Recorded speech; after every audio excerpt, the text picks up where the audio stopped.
இந்தியாவில் இன்னொரு cheapest 5G phone iQOO Z6 Lite. iQOO இது என்ன பார்க்கறதுக்கு Z6 மாதிரியே இருக்கு.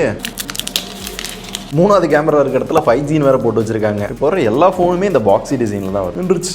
வேற என்ன இருக்க போகுது? இந்த phone case, papers, sim ejector. இங்க என்ன போட்டிருக்குன்னு பார்த்தேலா?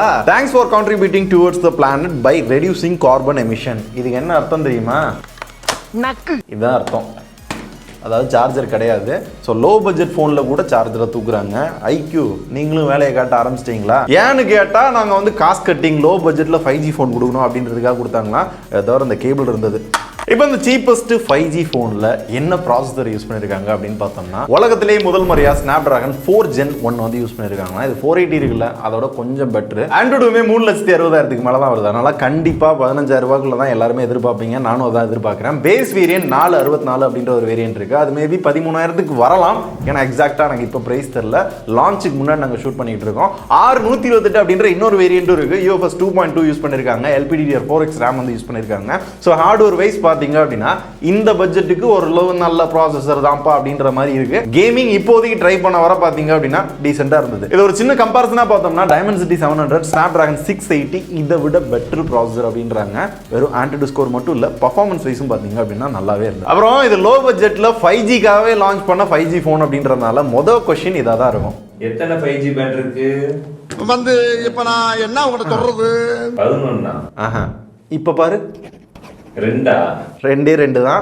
N77 N78. உங்களால ஏர்டெல் ஜியோ ரெண்டுலயுமே 5G வந்ததுக்கு அப்புறம் அந்த போன்ல யூஸ் பண்ணிக்கலாம். ஆனா அந்த ஃப்ரீக்வன்சி உங்க ஏரியால சப்போர்ட் இருக்கணும். எல்லாத்துக்குமே 5G வர்றதுக்கு கம்ப்ளீட்டா வர்றதுக்கு அடுத்த வருஷம் ஆகும்னு சொல்லியிருக்காங்க. ஸோ 5Gக்காக மட்டும் அப்படின்னு திங்க் பண்றீங்க அப்படின்னா பேண்ட் கம்மியா இருக்கு, அதெல்லாம் கொஞ்சம் மைண்ட்ல வச்சுக்கோங்க. அப்புறம் டிஸ்பிளேயும் ஒரு 6.5 இன்ச்சுக்கு மேல Full HD Plus LCD display. ஆனா 120 Hz ரெஃப்ரெஷிங் ரேட் வந்து கொடுத்துருக்காங்க. யூஸ்வலா இந்த பட்ஜெட்ல 90 Hz தான் மோஸ்ட்லி எல்லா போன்லயுமே இருக்கும். எங்க இந்த ப்ராசஸர் வந்து 120 Hz வந்து சப்போர்ட் பண்ணும். அந்த ஃபுல் கேப்பபிளும் யூஸ் பண்ணி 120 Hz வந்து கொடுத்துருக்காங்க. டிஸ்பிளே ப்ரொடெக்ஷனுக்கும் பாண்டா கிளாஸ் ப்ரொடெக்ஷன் Gen 1 வந்து யூஸ் பண்ணிருக்காங்களா. பின்னாடி plastic quality okay. 18 watt fast charging support இருக்கு. 5000 mAh பேட்டரி கொடுத்துருக்காங்க.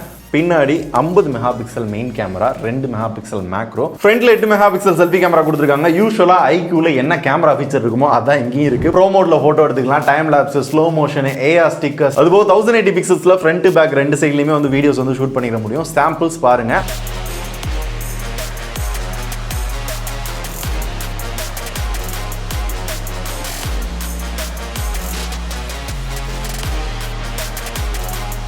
மெஜபடி சிங்கிள் ஸ்பீக்கர் தாங்க இருக்கு, ஓகே தான். அண்ட் 1 TB மெமரி கார்டு போட்டுக்கலாம் அப்படின்னு சொன்னாலும் ஹைபிரிட் ஸ்லாட் தான் கொடுத்துருக்காங்க. ஆனால் எக்ஸ்டெண்டட் RAM டெக்னாலஜி இந்த ஃபோன்லேயும் இருக்கு. FM ரேடியோ சப்போர்ட் இருக்கு. ஓரளவு சென்சார்ஸுக்கு கவர் பண்ணியிருக்காங்க. இன்னொன்று சொல்ல மறந்துட்டேன், 2 சிம்லையுமே உங்களால் 5G சிம் வந்து யூஸ் பண்ணிக்கிற முடியும். 3.5mm ஜாக் இருக்கு.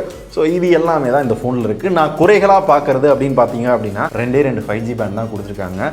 உள்ள எக்கச்சக்க ப்ரீலோடட் ஆப்ஸ் இருக்கு. அதை 1-2 வந்து ரிமூவ் பண்ண முடியுது, ஒரு சிலதை வந்து ரிமூவ் பண்ண முடியல. அப்புறம் அந்த சைட் பட்டனை யூஸ் பண்றப்ப குவாலிட்டி ஒரு மாதிரி இருந்துச்சு. இதை கூட விடுங்க, இவ்வளோ பெரிய பெட்டி கொடுத்துருக்காங்கல்ல. உள்ள எல்லாத்துக்குமே ஃபர்ஸ்ட் எக்ஸ்பெக்டேஷன் என்ன இருக்கும் அப்படின்னா சார்ஜர் இருக்கும். அப்படின்னா உள்ள பார்த்தீங்கன்னா கார்பன் எமிஷனுக்காக சார்ஜரை தூக்கிட்டோன்ட்டாங்க.